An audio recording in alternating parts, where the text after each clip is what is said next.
Iron Minds, episode 29. We got a new guest in-house today. Let's go.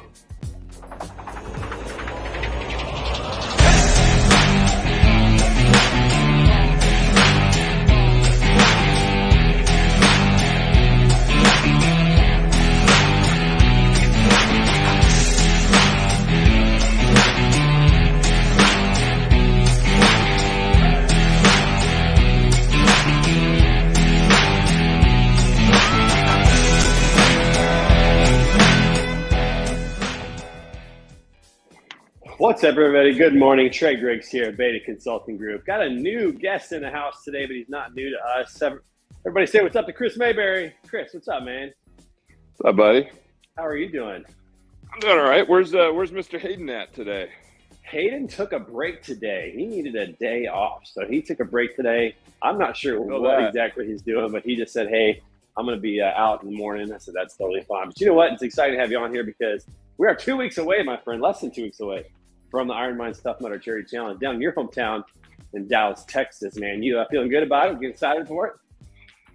You know, I was literally thinking about this morning. I was like, am I ready for 10 miles, a new obstacle every half mile? Like, I don't know. Am I as ready as I would like to be? Do I feel like I'm David Goggins with a little lighter skin color? No. But do I feel better than when I was, when I first committed? Yes. Yeah, absolutely. And race day is all about adrenaline anyways. It's going to be a lot of fun. We'll have a great time. And it breaks it up, so sometimes you do an obstacle every 2/10 of a mile, and then you might go a mile in between obstacles. So it's not usually an even breakup. But the adrenaline of it, running with people, running with our team, I'm excited to get down there and be with you guys, with Hayden, with Jordan and John and Raquel, and have a good time with that. So it's going to be a good time. We're going to have a lot of fun with that. I'm pumped up about that. Yep. And we got, my goal today is really focus on the upper body portion of training, because tomorrow I'm running. I've got a guy in my neighborhood that I'm training with. His name is Chen. So we're doing 3 miles tomorrow, 3 miles on Thursday, 6 on Saturday. And so we're going to, get myself ready to go for that. So it's all good. Cool. There's Hayden. Look at him. There he is. He's with us. He's just not on camera today. So that's cool. What's up, buddy? All right, here we go. So I'm going to be doing a lot of upper body workout. What are you focusing on today? Well, let's see. I've got my warm up, which is a mixture of air squats, push-ups, mountain climber, glute bridge burpees, some thrusters. I'm probably going to be doing some lighter weight because I don't want to kill myself. And nice. Then I've got like a little bit of a HIIT workout with some kettlebell swings, more push-ups, some seated leg raises, and then like a cool down and stretch. Nice. So very good. Well, let's get into it. I'll tell you what, man. Like some people, we talked about this a little bit as we got started today. Some people just have the ability to just discipline themselves and get after it. Some people really struggle with that. I'm kind of in between, in the middle. Sometimes there's something I'm really good about. Man, there's other things I'm not, like running, just not. And so it's nice having a friend who's like, hey, yeah, I'll run with you and help you out. Sometimes you just need that, Having a workout partner, it goes a long way. It is underrated 100%. Yeah. And it can be anybody. It can be your spouse. It can be a friend. Yep. That you live near, whatever. But you gotta have somebody. That's for sure.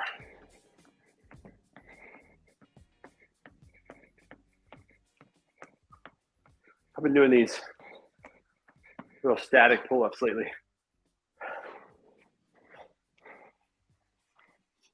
They're really, really hard.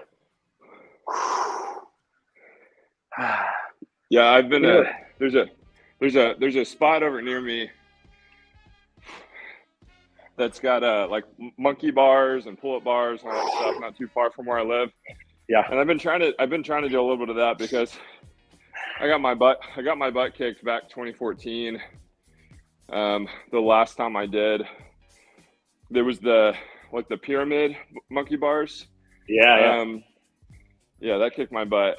Like my grip strength, I was like, I got to work on that. So hopefully I can make it through any of the grip challenges. And yeah, those are actually some of my favorite things. I'm a I love American Ninja Warrior stuff. And to me, when we get to those challenges, I get pretty fired up. So I'm excited about that. That was the one obstacle that I felt most confident on last time was the vertical monkey bars coming down. Then they had a wheel swing and a couple other ninja stuff. Man, I loved it. I was so into that. One of the best things. Scott Watanabe, what's up, man? Traveling back to Armstrong headquarters for the grand opening of their new building. That's pretty cool. Pretty cool. I'll tell you something that I watched recently is I watched the documentary Dream Team or the Redeem Team. What about the 08 men's basketball team with Kobe Bryant? And that was amazing. Watching that. Have you seen that yet? I have not. I did see the trailer. It's on Netflix. It's so good. What's amazing about it is Kobe came in and drastically changed the culture just by himself. He's that guy that has the discipline. So they had a camp in Vegas in 07, and all the guys went to it, and they'd work out. Practice was like at 2 in the afternoon. So they would all go out until like 5 in the morning. And then one morning they came back to the lobby, and there's Kobe, and he's headed down to the gym. Yep. And they were like, what? But what happened was Kobe kept going to the gym at 5:30 in the morning. And then LeBron and Dwayne Wade joined him. And then Chris Bosh joined him. And then before long, the whole team was working out at 5:30 in the morning. And it changed the culture. It changed the whole culture of the team. And sometimes it just takes one person, right? Yep. To do that. And that was pretty impressive to watch. It's worth it, man. It's worth watching. It's good. Yeah, I'll definitely. Yeah, I'm kind of at that stage of life right now where I don't usually watch a lot of fictional type shows. Yeah, me neither. I've been on like on a documentary kick lately. Yeah. Trying to remember what the last one I watched. I actually just watched one on the GameStop situation. And that was just very interesting just to kind of understand how that situation got to where it was. I don't know if you followed that when you had all these retail investors that, were kind of a part of this Reddit community, and they all jumped in on GameStop, stock purchases. On the stock, yeah. Yep. Well, as that price point is skyrocketing, the buy button got turned off, and so that basically that stopped that upward movement. And so a lot of people speculated, with that stop to basically protect the capital kind of hedge fund company that was behind some of that, or was it simply because Robinhood didn't have the capital to keep basically didn't have the liquidity needed to keep purchasing stock on behalf of their retail investors. But it was interesting. Yeah, I remember that. That was interesting. That was controversial when they shut that off. Yep. That was really controversial. I remember that. Yeah, I'm into documentaries. Definitely missed out on it. I'm into documentaries too because I like watching things about like real events, things that actually happen. Yep. I'm really into that. I watched recently. I watched one on the International Space Station. I'm a nerd, a science nerd. Yep. But I like watching about real things that happen. So you're talking about accountability that comes with working out with other people. I decided to go try Rockbox. I don't know if you've heard. I don't know if you have one of those in your area, but it's like a fitness, kind of like a fitness boxing kind of thing. Oh, okay. Really cool workout program. It's half of it is boxing, kickboxing. The other half is basically weightlifting. Kind of rock climbing. I wish that'd be cool. It's more HIIT style training with a mixture of like dumbbells, kettlebells, some other stuff. But I sat down to look at the pricing, and like, all right, for $150 a month, That's just going to be an $1,800 upfront investment that'll cover you for the first year. And I was like, $1,800? I was like, for $1,800, I'll go build my own gym. So, but the one thing that's nice about those, because I used to do CrossFit and I actually miss it. One thing that's nice about that I did too. Is that accountability. It's all programmed. You don't have to do anything. Think about it. Right. Yep. I understand. You just show up and work out. You know? Yep. And that can be a nice thing, for sure. That can be a nice thing. Whew.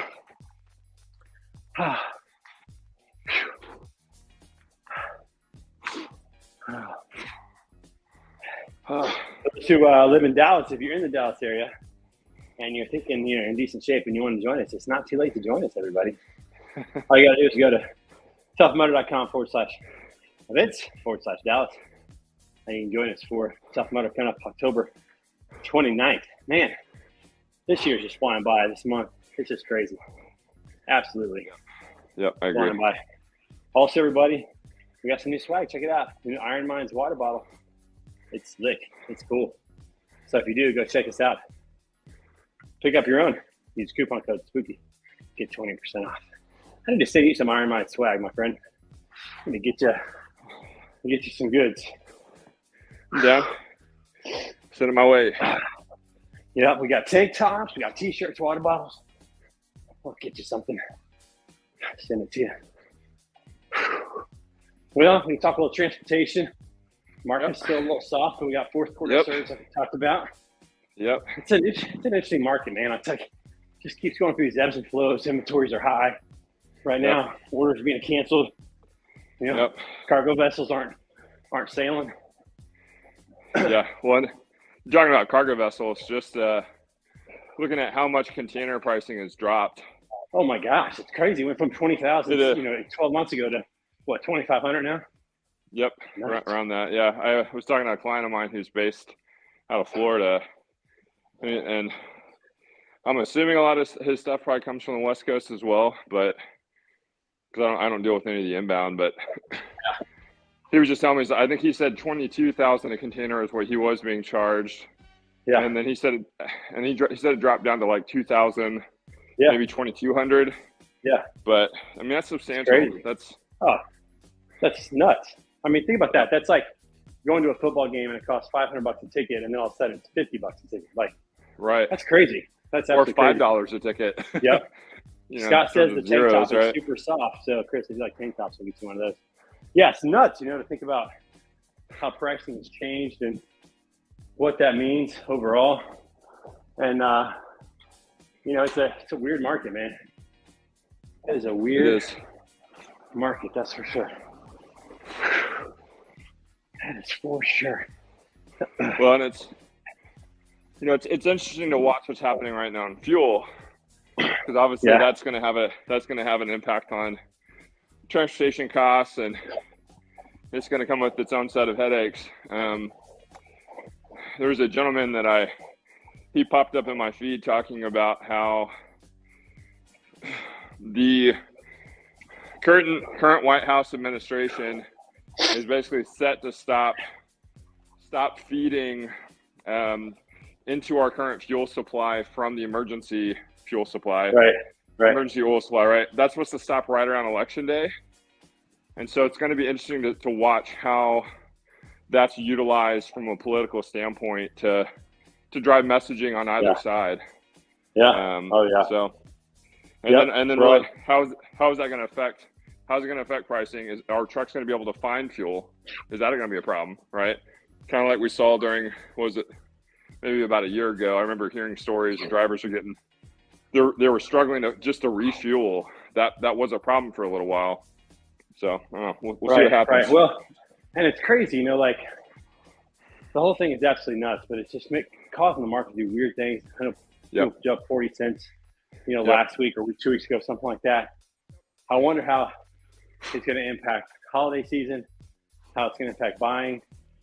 It seems like people still have some money, but money's becoming more expensive. Interest rates are higher. So I don't know, man.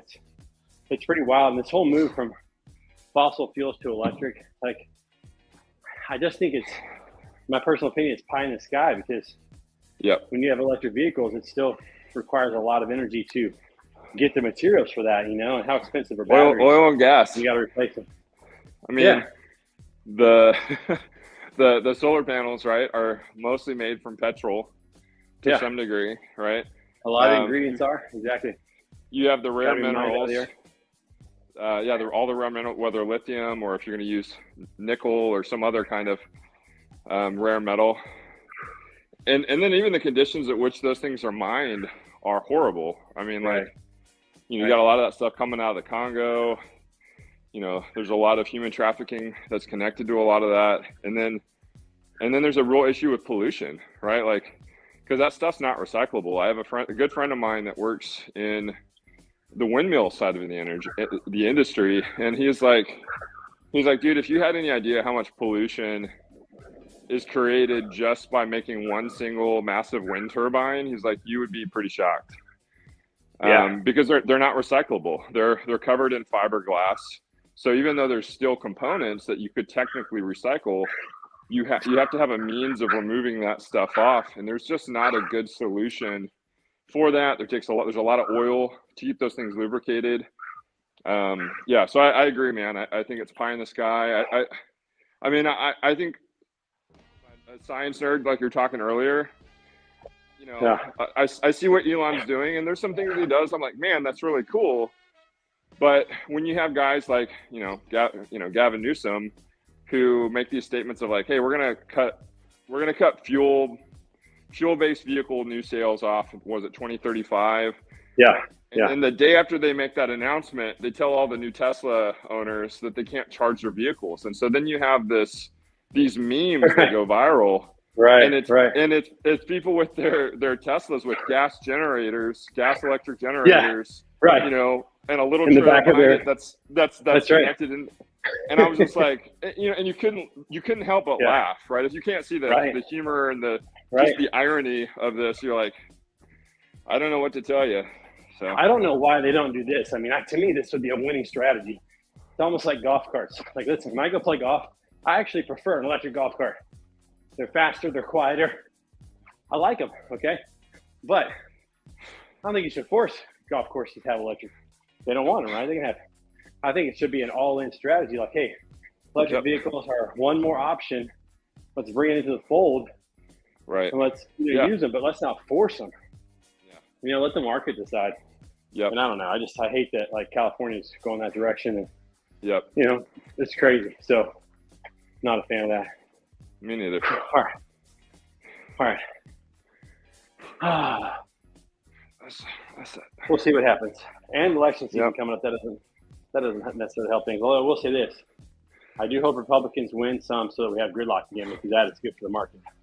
Give us some stability, So we'll see what happens.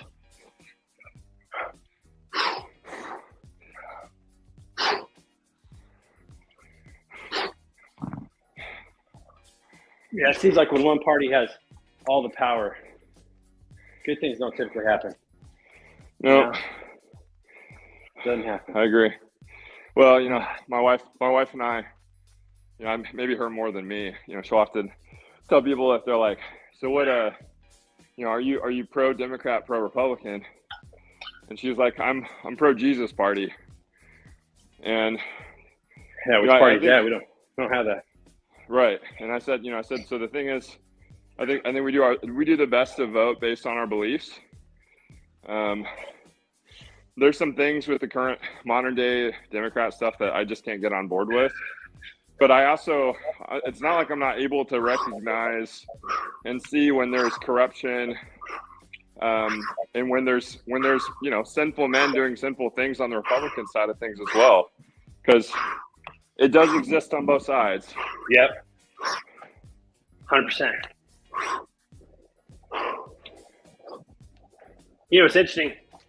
Had my small group over the house last night from church, and we're in Acts 4 and 5. Nice. And what's interesting when you're in Acts, the beginning of it, after Jesus ascends into heaven, and now the disciples are trying to figure out church, the Holy Spirit comes upon them, they start speaking boldly and start pointing fingers. They're like, hey, to the Pharisees, hey, you guys killed Jesus, but God raised him from the dead. And so going through all this, and what you see is this changing of the power structure, because you had the Pharisees, the Sadducees, the religious leaders of the law. They were the power structure of the time. Yep. And then you had these fishermen and uneducated people, some of them, not all of them, who are now leading the people and creating a revolution and changing the power structure. And you start to see that. We were sitting there, and one of the guys in my small group said, why do you think it is that these religious leaders didn't recognize? They said that, hey, these miracles have happened and we can't deny it. They literally say that. Miracles have happened and we can't deny it. But their response wasn't to believe. Their response was try to hold on to their power. Yeah. Right? And so they didn't believe. They didn't follow. They beat and whipped the disciples, but couldn't really do anything to them. And they acknowledged that. So they let them go. And it was like, it's the power. It's that human desire to maintain power. Control, right? Wealth. Yeah. Yep. Exactly. Control and power. And that still exists today. And so when you have politicians who want to maintain power, a lot of times they will do things that are not, correct, not morally right, in order to maintain that power, even if they know it's wrong, because there's this human desire to maintain power. And so we were just reading about that in Acts last night. And, that's, I think, the same thing is true today in regards to politicians and what we see so it's not one is right and one is wrong. I mean, there's right and wrong in both, and we have to just be vigilant about recognizing that, and not just endorsing a party for the sake of endorsing a party or team. Like, I want to endorse people over party, and that requires a level of intention. It requires a level of research. It requires you to think. But again, a lot of people don't want to do that either, Nope. And so it's kind of how that goes. Well, you had maybe it was Vermont that this happened. It was about maybe a year or two ago. You had a guy that basically ran on the Republican ticket. I think it was like an unchallenged specific seat for some Republican office. Yeah. And guy he's an avowed Satanist. Like he said that. He's like, I'm an anarchist, I'm a Satanist, and some other, mix of identities, right? And funny enough, right, he got elected to office because there were so many Republicans that were voting straight line, right? Right. They were just clicking the vote all Republican button, and he was basically like, if you are gonna vote based on your values, you should at least be doing the research to make sure that he's like, I just came in to basically try to make people aware that they're just blindly voting for either party, right? And just to stir the pot. Like, he got recalled almost immediately, right? Like, after that happened, but still, the point was like, hey, you're not doing research. You're just going in and trusting that your party is for you, without doing any level of research on the individuals that you're voting for. And I wouldn't agree with that guy on most things in life, but I appreciated that he actually got people to think, oh, maybe I should look to see who is running for this specific precinct, and this specific office, or, this specific school district. Like, don't just assume because somebody has said that they're Republican and conservative that they actually align with your values. Right. So, we had that happen here on our local school board. We had some more liberal philosophy on the school board. And so we had a conservative come along, and they got voted in. And then some really weird stuff came out. Some really extreme views came out. Kind of the extreme right views came out. It's like, just because somebody labels himself as conservative or whatever doesn't necessarily mean that they represent what you represent. Nope. And but it's hard, right? It requires a lot of attention and time. And I think they're all banking on the fact that we don't have the time, or that we won't take the time. Yep. So tribal. Very tribal. And unfortunately, we're all often a little too distracted watching our documentaries, right? We're too distracted. We want to watch our Netflix. We want to watch our Hulu. We want to be entertained.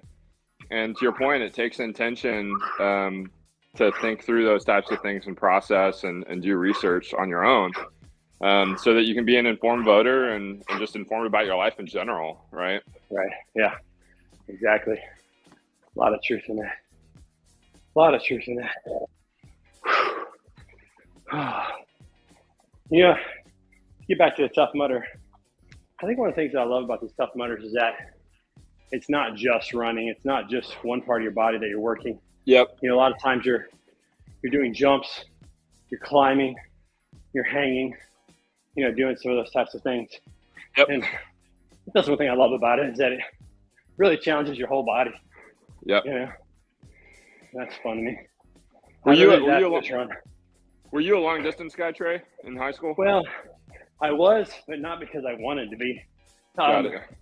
My dad, I was raised by a single dad, and his rule was I had to play sport every season. It was kind of his babysitting, you know, after school. Yep. And I wasn't a big guy at all. I was 4'10" entering freshman year. So football was out. Yeah, you were not big. Yep. I was not a soccer player. And so it left the only other sport was cross country.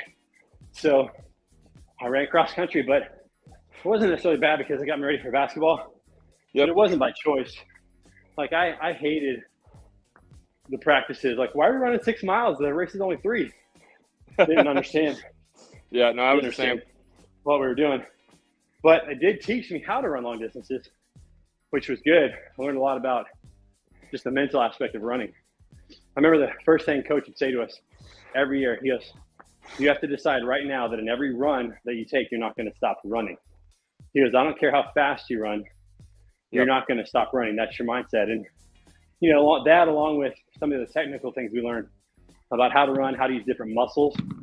That was the crazy thing. Was like, depending on how your body structure is, your body positions, you can use different parts of your legs. You know, the more that you sit down and lean back when you're running, it works the back half of your legs. The more that you lean forward, it works more of the thighs. And so if your thighs got really tired in a race, you can just change your body posture and change the muscles you're using. I mean, I learned a ton running across country. It was pretty cool. But I wouldn't say that I'm a long distance guy by any stretch of the imagination.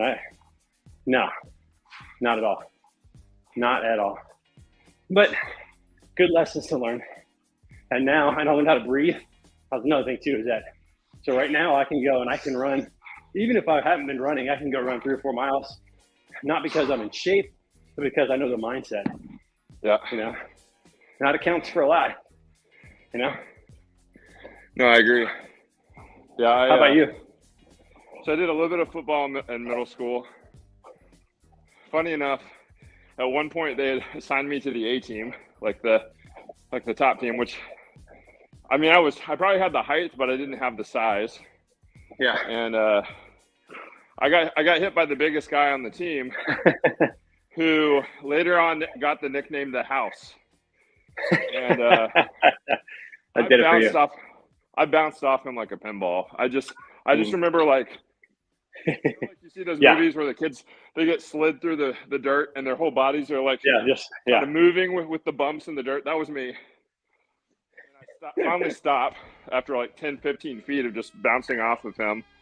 And I was like, I am not built for this. And like, it was so funny because the coaches were trying so hard to get me to come back. And I was like, Coach, did you see that hit last year? I was like, Chris, that was a practice session. Chris barely hit me, and I bounced off him like a pinball. So I was like, probably not built for this. So I kind of took a workout hiatus. I went through a kind of a video game phase, started putting on some weight. I was very unhealthy. I remember there was a specific brand of Brahms ice cream, or no, not Brahms. It was what's the other popular brand down here in Texas? Baskin Robbins. No. Not Baskin Robbins. I'm going to be embarrassed. Hayden's going to call me out on this later. Anyways, I can see the Bluebell. There you go. So they got shut down because they had a listeria issue a couple years back. But they had this brand. They had a s'mores ice cream that was amazing, and it got to a point where I remember I would be waking up in the morning and eating like a bowl of that for breakfast. Wow. And I remember just looking down at myself one day and being like, ugh. Yeah, what's wrong? I was like, this isn't healthy. And so I actually started picking up running really just as a means of like getting active again. Yeah. And junior year, I joined it at my high school, which I left a big high school, went to a very tiny high school, very cliquish. Gave me the opportunity to make some new friends, kind of get into certain, gave me the ability, exactly, to kind of evolve in that circumstance and get a new group of friends, new group of people. But yeah, I was the same, man. My coach put me on varsity just because I was, a junior in high school. But the guys that had been running probably since they could walk would just crush me, 100%. Yeah. Hey, talk about your shirt real quick. Yeah. Show that shirt off real quick. Yeah, so it is a shirt by a company called Red Letter Clothing. I'm not sponsored by them, but that would be sweet. They're actually they're a company based out of Arlington. This shirt says God First, kind of in like camo letter clothing. I got it while it was on sale. And then the shorts, which you probably can't see, just has a little simple RLC on it, which is short for the brand Red Leather Clothing. They go under another couple of brand names as well that are all kind of linked within their website. The other notable brand name is Art of Homage. And so if you've ever seen people walking around with the MRCY, like basically like abbreviated versions of like grace, abbreviated versions of mercy. Mercy, and those different kind of like fruits of the Holy Spirit, basically, they have a lot of that kind of stuff too. It's pretty cool. That's cool. Love that. And shout out to my friends over at Sethmar for my shirt today, my t-shirt. Appreciate you guys sending over the swag. Chris, man, it's great having you on the show today, man. Look forward to seeing you in Dallas in just a few weeks, man. Looking forward to that. Let's have a killer week, everybody. Remember, iron sharpens iron, so one person sharpens another. Make sure your mind's right. Make sure your body's right. And everybody have a killer week. We'll see you guys. Peace out. See y'all.